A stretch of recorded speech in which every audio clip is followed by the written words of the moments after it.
आमच्याबद्दल एवढं प्रेम का व्यक्त केलं जातंय? 8 मार्च हा का जागतिक महिला दिन? महिलांच्या कर्तृत्वाचा सन्मान करण्यासाठी हा एकच दिवस का? 365 दिवसांपैकी फक्त एकच दिवस महिलांच्या कर्तृत्वाचं गुणगान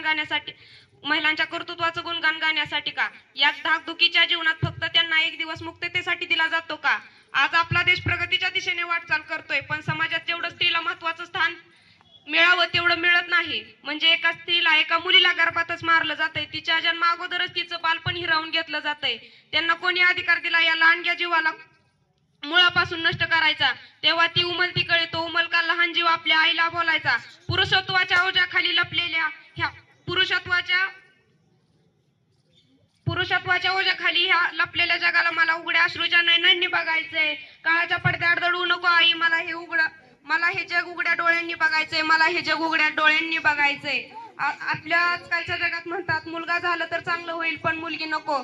पण त्यांना कोण सांगणार मुलगी ही दोन घरांचा उद्धार करणारी एक धगधगती ज्योत असते. समाजामध्ये स्त्रीचे स्थान किती मोठे आहे आणि आपल्या समाजात किती लहान.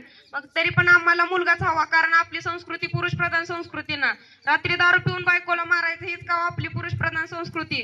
तरी आम्हाला मुलगाच हवा, कारण तो वंशाचा दिवाना. मुलगा म्हणजे कुलदीपक, पण मुलगी म्हणजे नाही का हो पण ती होऊ शकत.